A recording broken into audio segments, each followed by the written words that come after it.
Good morning everyone. I am Dr. Madhvi Devraj, working in Mapua University in Philippines. Me and my students Paula and Ace, we are here to present our paper, Scientometric Mapping of Social Science Studies in East Asia and the Philippines. Thank you organizers for providing such a great opportunity to present our paper, and special thanks to Vishnu. Thank you. My students will present a paper now. Good day. My name is Alfonso and I'll be here to introduce our topic, which is under the field of Scientometrics. But first, what is Scientometrics? Scientometrics is the measurement of influences made by scientific articles. It measures the growth, impact, and influence of papers towards our papers. It is important because it crosses over many fields of science and it provides insight of what is being done right now and what should be done later on. I am here to explain what is the purpose of this research. First of all, Scientometrics is a relatively new scientific field that's being undergone right now by many countries, usually the higher countries. That being said, the Philippines has yet to produce a scientometric research paper, what we are trying to do right now. Now, East Asia and the Philippines have some of the most populated countries in the world, which makes it a very good place to study scientometric under the topic that we chose, which is social science, which is the study of human society. To make our data collection accurate for this research paper, we used the Scopus database as our main basis. The Scopus database is the largest abstract and citation database of peer-related literature. And because we use Scopus database, it's also known as the commonly used approach for data collection in scientometrics. Other data collection methods came from the Web of Science and the Science Citation Index. And the data collection is limited to the Philippines and the countries within East Asia. Our data collection has some limitations, one of them being all research that we are handling must be limited to the language of English. Because this is an international collaboration, it must be written in the lingua franca, understood by the world, which is English. Second, all research concerning our research must be within the beginning of the century, starting with the year 2000 until present 2017. And we only concern ourselves with the social science fields of economics, sociology, and political science, which we found to be the three top topics of social science within East Asia and the Philippines. And the total size of our dataset, after cleaning, is 4,373. This table shows the total social science research output of East Asia, the Philippines, and the top 10 countries in the world within the start of the century until the present. This number shows the number of publications, population in millions, and gross domestic product measured in billions of dollars, publication per capita, and publication per gross domestic product. As you can see, China and Japan fit the top 20 of these rankings, while Philippines falls under the 53rd, and the one country outside the top 100, which is Mongolia, falls at the 123rd. This slide shows you the growth trend and impact of East Asia and the Philippines in the lines of total research output for social science. The first table will show you total research output in all subjects of social science by East Asia in compared to the world. The first column will show you total papers produced in East Asia. The second column will show you total papers in East Asia, that is social science. And the third column will show you social science as a percentage in the total papers produced in East Asia. Then the fourth column will show you the total papers in social science in the world.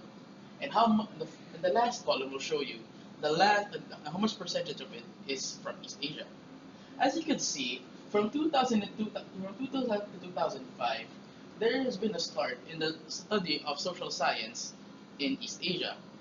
And during 2006, there was a sudden jump in the efforts of social science studies, which is consistent until today.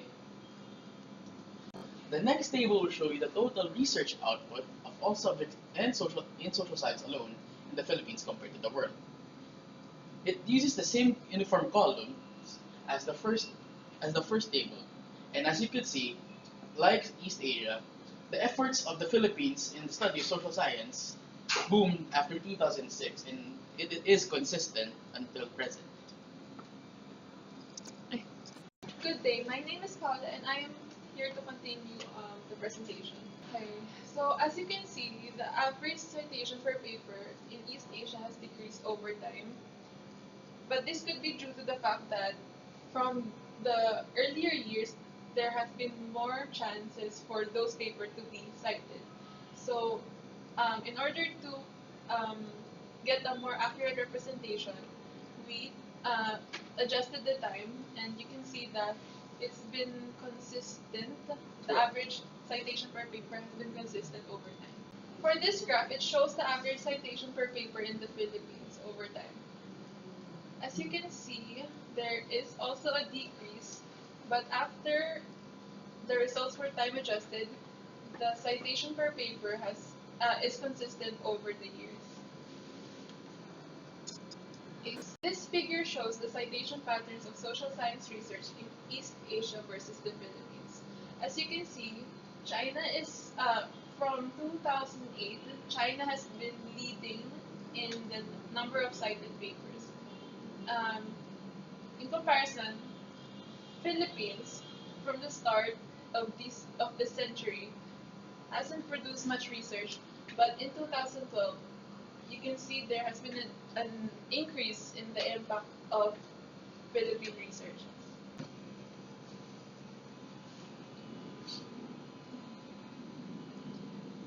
This slide shows the proportion of cited versus uncited researches in East Asia and the Philippines.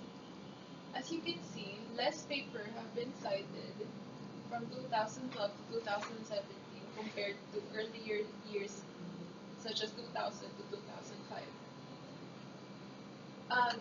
During the later years, there has been more papers produced,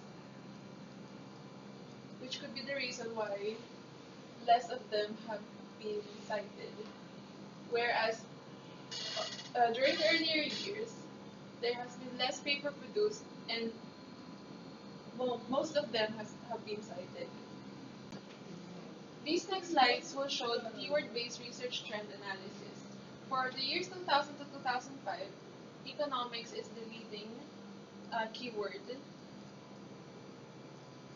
For the year 2006 to 2011, economics has stayed consistent as the leading keyword. And lastly, for 2012 and 2017, it is still economics as the leading keyword. With the results given by our research paper, we have reached in conclusion that the research results may be used to evaluate the performance of professional institutions in East Asia and the Philippines, but most importantly, it will improve collaboration levels between these countries because it will show which country have similar goals and which country can help out others. As for our future goals, we as researchers plan to do more Scientometrics study with concerns to the scope of the Philippines as our country since there have been less study of this kind of field. Thank you for giving us the opportunity for presenting our research paper, and we hope you'll have us again.